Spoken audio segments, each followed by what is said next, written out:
بسم اللہ الرحمن الرحیم۔ السلام علیکم۔ اس ویڈیو میں ہم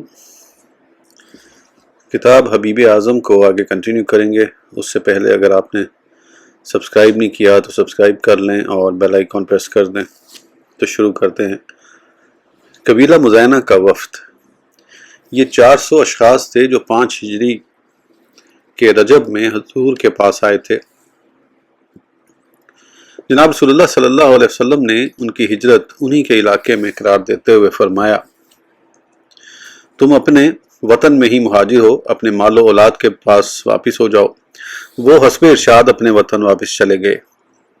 قبیلہ فزارہ کا وفد، غزوہ تبوک کے بعد جب حضور مدینہ منورہ تشریف لائے تو بنی فرارہ یا فرمارہ کے چند لوگ جن میں خارجہ بن حسن، حر بن قیس شامل تھے، حضور کے پاس آئے۔ جبکہ وہ کمزور سواریوں پر سوار تھے، وہ مسلمان ہو کر ہی حاضر ہوئے۔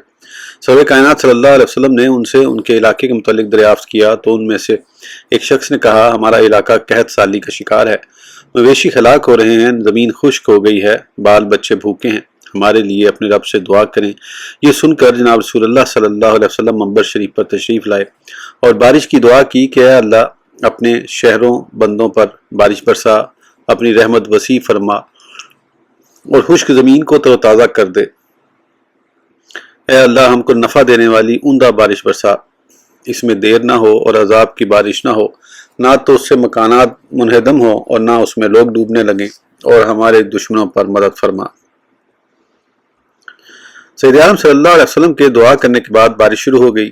1 ہفتہ بھر بارش رہی۔ پھر جناب رسول اللہ صلی اللہ علیہ وسلم منبر شریف پر تشریف لائے اور دعا فرمائی کہ اے اللہ بارش ہمارے گردنواں میں ہو، ہم پر نہ ہو، چھوٹے بڑے ٹیلوں اور ندیوں میں بارش ہو۔ چنانچہ دیکھتے دیکھتے مدینہ منورہ سے بادل ہٹ گیا جیسے چادر کھینچی جاتی ہے۔ قبیلہ نجیب کا وفد، یہ وفد 13 اشخاص پر مشتمل تھا جو 9 ہجری میں جناب رسول اللہ صلی اللہ علیہ وسلم کے پاس آیا اور اپنے ساتھ اپنے اموال کے صدقات بھی لائے۔ ان کے آنے سے حضور بہت خوش ہوئے اور بلال کو حکم دیا کہ ان کی مہمانی اچھی کریں اور دیگر وفدوں کی نسبت ان کو ہدایہ بھی زیادہ دیں، اور فرمایا کیا تم میں سے کوئی باقی رہ گیا ہے؟ انہوں نے کہا ایک کمسن لڑکا باقی رہ گیا ہے، اس کو ہم اپنے سامان کی حفاظت کے لیے پیچھے چھوڑ آئے ہیں۔ فرمایا اس کو ہمارے پاس بھیجو۔ وہ جناب رسول اللہ صلی اللہ علیہ وسلم کے پاس آیا۔ اس نے آتے ہی کہا، میں اس گروہ میں سے ہوں جو ابھی آپ کے پاس آئے تھے، آپ نے ان کی حاجات پوری کی، میری حاجت بھی پوری فرمائیں۔ جناب رسول اللہ صلی اللہ علیہ وسلم نے فرمایا تیری حاجت کیا ہے؟ اس نے کہا آپ اللہ سے سوال کریں کہ مجھے بخشے اور مجھ پر رحم کرے اور میرا دل غنی کر دے۔ سید عالم صلی اللہ علیہ وسلم نے فرمایا اے اللہ اس کو بخش اور اس پر رحم کر اور اس کا دل غنی کر۔ پھر اس کو وہی کچھ عطا کرنے کا حکم دیا جو اس کے ساتھیوں کو دیا گیا تھا۔ وہ اپنے گھروں کو واپس چلے گئے۔ پھر 10 ہجری میں حج کے موقع پر جناب رسول اللہ صلی اللہ علیہ وسلم سے ملاقات کی تو حضور نے اس لڑکے کے متعلق دریافت کیا تو انہوں نے کہا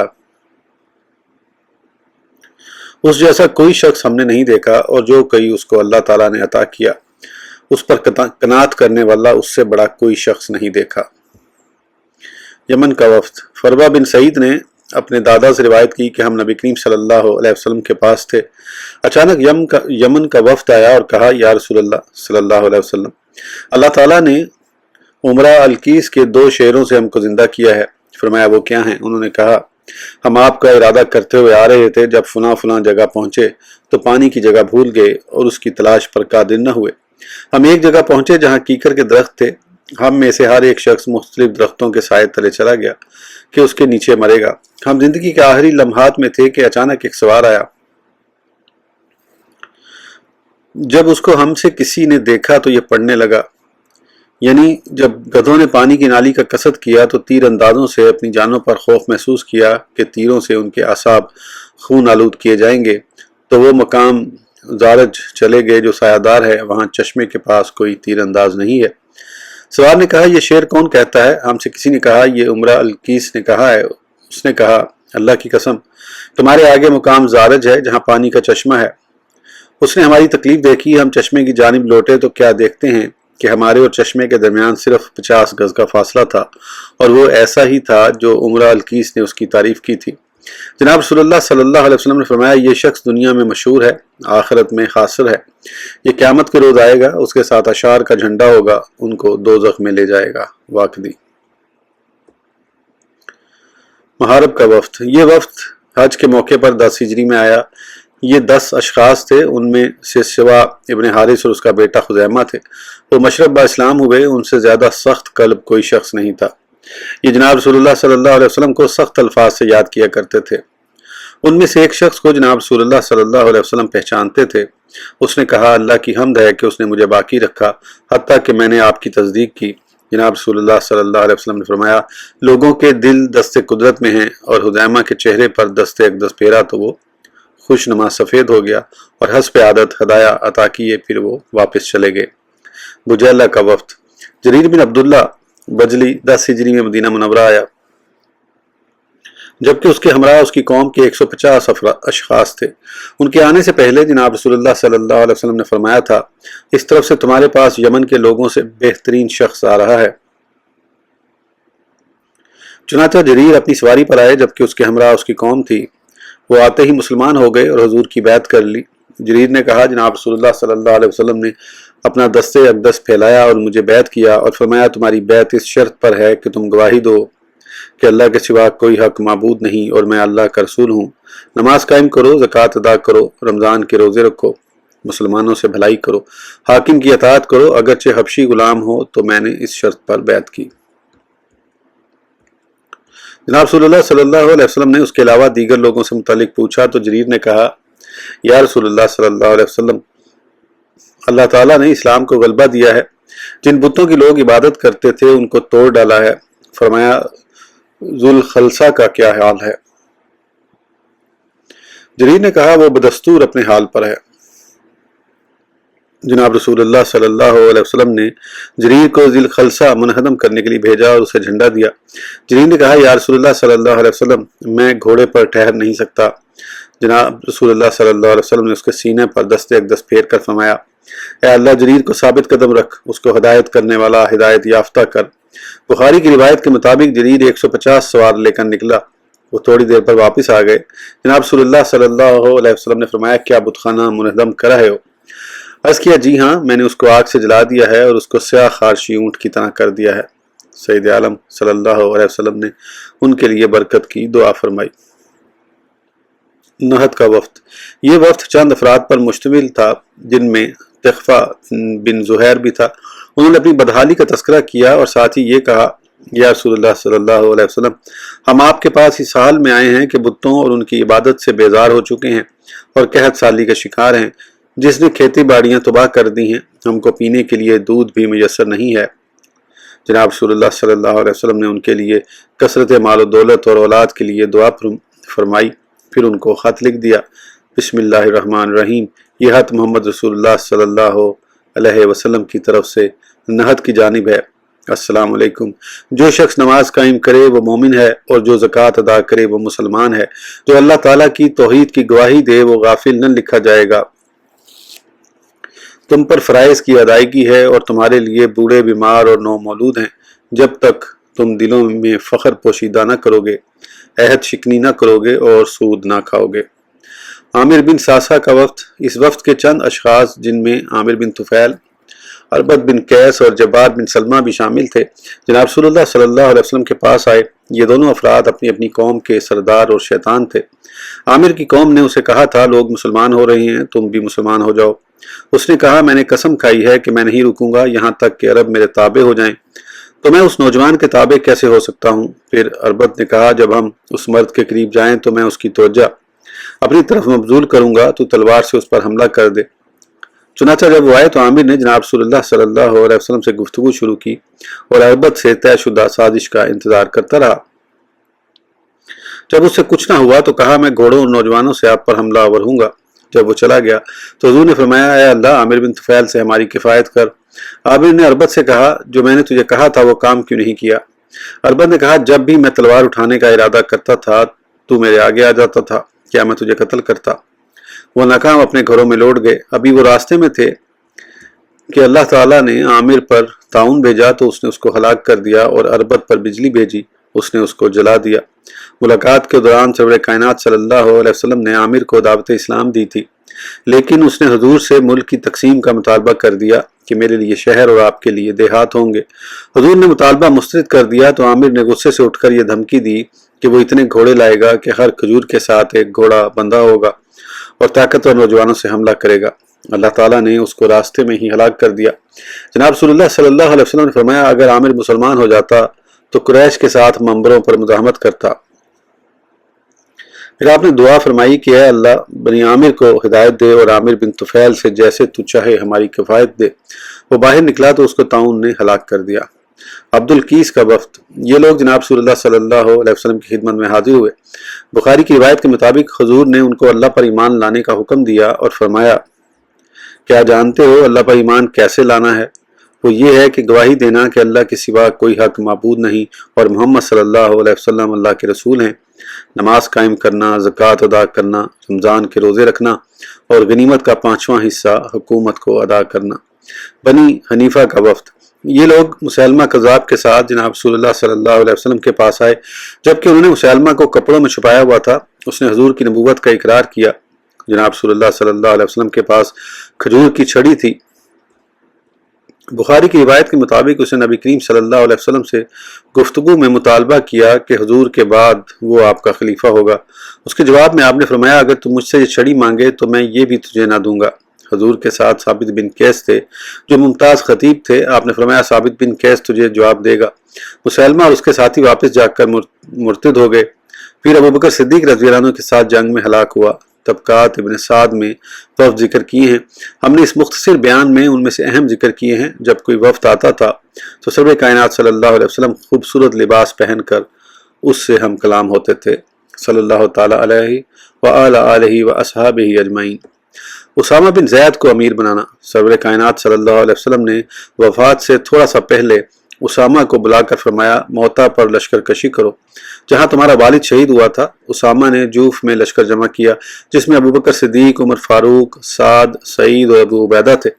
لوگوں نے اسامہ کی امارت میں نکتہ چینی کی کہ غلام کو مہاجرین اولین پر امیر بنایا گیا ہے۔ یہ سن کر سید عالم صلی اللہ علیہ وسلم غصے سے بھر گئے۔ چونکہ حضور اس وقت بیمار تھے، اس لیے سر پر پٹی باندھے ہوئے مسجد میں تشریف لائے اور منبر شریف پر جلوہ افروز ہو کر فرمایا، مجھے یہ خبر پہنچی ہے کہ تم نے اسامہ کو امیر بنانے میں طعن کی ہے۔ اگر تم اسامہ کو امیر بنانے میں طعن کرتے ہو تو تم نے اس سے پہلے اس کے والد زید بن حارثہ کی امارت میں بھی طعن کی تھی۔ بخاری کی روایت کے مطابق سید عالم صلی اللہ علیہ وسلم نے فرمایا، اللہ کی قسم وہ امارت کے لائق تھا اور سب لوگوں سے مجھے زیادہ محبوب تھا۔ اس کے بعد یہ مجھے سب سے زیادہ محبوب ہے اور وہ امارت کے لائق ہے۔ سید عالم صلی اللہ علیہ وسلم نے 7 غزوات میں اسامہ بن زید کو امیر بنایا تھا۔ مسیلمہ کذاب، اسود انسی اور طلحہ بن خویلد۔ مسیلمہ کذاب نے سید عالم صلی اللہ علیہ وسلم کے زمانے میں نبوت کا دعویٰ کیا تھا اور اسود انسی حضور کے حجۃ الوداع کے بعد ظاہر ہوا۔ وہ حضور کے بیمار ہونے کے باعث کافی طاقتور ہو گیا۔ فیروز نے اس کو قتل کیا تھا۔ بخاری کی روایت کے مطابق جناب رسول اللہ صلی اللہ علیہ وسلم نے فرمایا، ایک وقت میں سو رہا تھا کہ میں نے اپنے ہاتھوں میں سونے کے 2 کنگن دیکھے جو مجھے بہت ناگوار گزرے۔ اللہ تعالیٰ نے وحی فرمائی کہ ان کو پھونکیں۔ میں نے ان کو پھونکا تو وہ دونوں اڑ گئے۔ میں نے اس کی یہ تعویل کی کہ 2 کذاب ہوں گے جو نبوت کا جھوٹا دعویٰ کریں گے، ایک مسیلمہ اور دوسرا اسود انسی ہے۔ طلحہ بن خویلد نے بھی نبوت کا دعویٰ کیا۔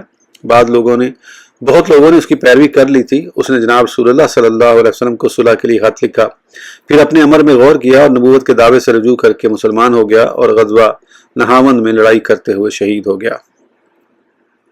یہودیوں کی ناکامی۔ پروردگار عالم نے اپنے حبیب محترم صلی اللہ علیہ وسلم کو رفعت منزلت اور مرتبت عطا فرمائی۔ وَلَلْآخِرَةُ خَيْرٌ لَكَ مِنَ الْأُولَىٰ کے مقتضا کے مطابق آپ کا حال ہی ہر لمحہ بلند و بالا اور غالب رہا۔ یہودیوں نے مادی قوت آپ کو ناکام کرنے میں صرف کی، لیکن ان کو حرمان و خسران اور ندمان کے سوا کچھ حاصل نہ ہوا۔ کبھی تو آپ کو مسحور کرنے میں صحیح لاتائل کی اور کبھی زہر کھلا کر بے سود حرکت کی۔ چنانچہ یزید بن عاصم یہودی نے بیراروان میں آپ پر جادو کر دیا تھا اور ایک یہودیہ عورت سلام بن مشکم کی بیوی زینب بنت حارث نے آپ کو گوشت میں زہر ملا کر کھلایا۔ جابر بن عبداللہ رضی اللہ عنہ نے ذکر کیا کہ خیبر کی یہودیہ عورت نے بکری کے شانے کا گوشت بریاں کر کے اس میں زہر ملا کر حضور کو نذرانہ پیش کیا۔ جناب رسول اللہ صلی اللہ علیہ وسلم صدقہ نہ کھاتے تھے اور ہدیہ قبول کر لیتے تھے۔ آپ کو شانہ کا گوشت بہت پسند تھا، اس لیے یہودیہ نے شانہ کا گوشت بطور ہدیہ پیش کیا، جس کو آپ نے قبول فرما لیا۔ جناب رسول اللہ صلی اللہ علیہ وسلم نے اس گوشت میں سے کھایا اور چند صحابہ کرام نے بھی کھایا۔ جب حضور نے منہ میں ڈالا تو صحابہ کرام سے فرمایا یہ گوشت مت کھاؤ اور اپنے ہاتھ اس سے اٹھا لو۔ پھر یہودیہ کو بلا کر فرمایا تو نے اس گوشت میں زہر ملایا ہے؟ اس نے کہا جی ہاں۔ فرمایا اس سے تو نے کیا ارادہ کیا تھا؟ اس نے کہا نبی کو زہر ہلاک نہیں کرتا۔ میں نے چاہا اگر آپ نبی ہیں تو زہر آپ کو ضرر نہ دے گا، اور اگر نبی نہیں ہیں تو ہم آپ سے خلاصی حاصل کر لیں گے۔ بعض روایات میں ہے کہ حضور نے اس کو معاف کر دیا۔ ابن سعد نے کہا ہمارے نزدیک یہ امر مسلم اور ثبوت ہے کہ اس کو قتل کر دیا تھا، کیونکہ یہ زہریلا گوشت کھانے سے بعض صحابہ کرام فوت ہو گئے تھے۔ یہ سید عالم صلی اللہ علیہ وسلم کو بھی اثر انداز ہوا، اسی لیے آپ گردن کے قریب کندھے پر پچھنے لگایا کرتے تھے۔ نبی بیاضہ کا آزاد کردہ غلام ابو ہند آپ کو پچھنے لگاتا تھا۔ سید عالم صلی اللہ علیہ وسلم کی وفات سے قبل سرور کائنات صلی اللہ علیہ وسلم نے صحابہ کرام کے اجتماع میں یہ آیت کریمہ تلاوت کی، آج میں نے تمہارا دین کامل کر دیا اور اپنی نعمت تم پر پوری کر دی۔ یہ سن کر ابوبکر صدیق رضی اللہ عنہ رونے لگے۔ صحابہ حیران ہوئے کہ ان کے رونے کا سبب کیا ہے۔ دراصل اس آیت کا مفہوم صرف ابوبکر کے ذہن میں تھا کہ اللہ تعالیٰ کی عادت ہے کہ جب کوئی کمال کو پہنچ جائے تو اس کے بعد زوال شروع ہو جاتا ہے۔ اس کا باعث حضور کی وفات ہے، گویا کہ اس آیت میں سید عالم صلی اللہ علیہ وسلم کی وفات کی طرف اشارہ ہے۔ ابن عباس رضی اللہ عنہ نے کہا جب یہ آیت کریمہ اذا جاء نصر اللہ والفتح نازل ہوئی تو جناب رسول اللہ صلی اللہ علیہ وسلم نے سیدہ فاطمہ الزہرا کو بلا کر فرمایا میری وفات کی مجھے خبر دی گئی ہے۔ یہ سن کر شہزادی رونے لگی تو فرمایا آپ مت روئیں، میرے خاندان سے سب سے پہلے تو مجھے لاحق ہوگی۔ تو شہزادی ہنس پڑی۔ چنانچہ سید عالم صلی اللہ علیہ وسلم کی وفات کے تقریباً 6 ماہ بعد انتقال فرما گئیں۔ انا للہ و انا الیہ راجعون۔ عبداللہ ابن عباس رضی اللہ عنہما نے کہا سرور کائنات صلی اللہ علیہ وسلم ہر سال رمضان مبارک میں جبرائیل علیہ السلام کو قرآن سنایا کرتے تھے۔ جس سال حضور نے وصال فرمایا اس میں 2 بار جبرائیل کو قرآن سنایا۔ بخاری نے ام المومنین عائشہ رضی اللہ عنہ سے روایت کی کہ سیدہ فاطمہ سلام اللہ علیہا نے فرمایا کہ نبی کریم صلی اللہ علیہ وسلم نے مجھ سے آہستہ گفتگو فرمائی کہ جبرائیل ہر سال مجھ سے 1 بار قرآن کا دور کیا کرتے تھے، اس سال انہوں نے 2 بار کیا ہے، معلوم ہوتا ہے کہ میری وفات قریب ہو چکی ہے۔ ابو ہریرہ رضی اللہ عنہ نے کہا سید عالم صلی اللہ علیہ وسلم ہر سال 10 روز اعتکاف کیا کرتے تھے۔ جس سال حضور نے وفات پائی اس سال 20 روز اعتکاف کیا۔ سید عالم صلی اللہ علیہ وسلم کی مرض وفات کی ابتدا 11 ہجری کے ماہ صفر کے آخر یا ربیع الاول کی ابتدا میں آپ کو سردرد لاحق ہوا، جبکہ آپ ام المومنین میمونہ رضی اللہ عنہ کے گھر تھے۔ پھر اسی روز ام المومنین عائشہ رضی اللہ عنہ کے گھر تشریف لے گئے، جبکہ درد شدت اختیار کر گئی تھی۔ آپ نے تمام بیبیوں سے ام المومنین عائشہ رضی اللہ عنہ کے گھر رہنے کی اجازت حاصل چاہی، کیونکہ آپ کی خواہش یہی تھی۔ اس لیے ایام مرض میں پوچھتے رہتے تھے کہ میں کل کس گھر میں ہوں گا۔ آپ کا مقصد ام المومنین عائشہ کا گھر تھا، اس لیے ازواج مطہرات نے آپ کو اجازت دے دی کہ جہاں چاہیں وہاں جلوہ افروز رہیں۔ آپ ام المومنین کے گھر رہے اور وہیں وفات فرمائی، اور ام المومنین کا حجرہ شریفہ ہی حضور کے مزار مقدس کی جگہ تھی، کیونکہ آپ نے ارشاد فرمایا ہے کہ جس جگہ نبی کی وفات واقع ہو وہی اس کا مرکز ہوتا ہے۔ امام بخاری نے عبداللہ سے روایت کی کہ انہوں نے کہا میں نبی کریم صلی اللہ علیہ وسلم کی خدمت میں حاضر ہوا جبکہ آپ بخار کی حالت میں کرا رہے تھے۔ میں نے عرض کیا یا رسول اللہ صلی اللہ علیہ وسلم آپ کو تیز بخار ہے، آپ سخت کراہ رہے ہیں؟ فرمایا ہاں، تم میں سے 2 مردوں کے کراہنے کے برابر میں کراہتا ہوں۔ مسلمان کو کوئی مصیبت بیماری ہو یا اس کے سوا پہنچے تو اللہ تعالیٰ اس کے گناہ ساکت کرتا ہے جیسے درخت اپنے پتے گراتا ہے۔ ام المومنین نے فرمایا میں نے جناب رسول اللہ صلی اللہ علیہ وسلم کی مرض سے سخت مرض نہیں دیکھی۔ ابو سعید خدری رضی اللہ عنہ نے کہا ہم نبی کریم صلی اللہ علیہ وسلم کی خدمت میں حاضر ہوئے جبکہ آپ بخار سے کانپ رہے تھے۔ بخار کی شدت کے باعث آپ پر ہاتھ نہیں رکھا جاتا تھا۔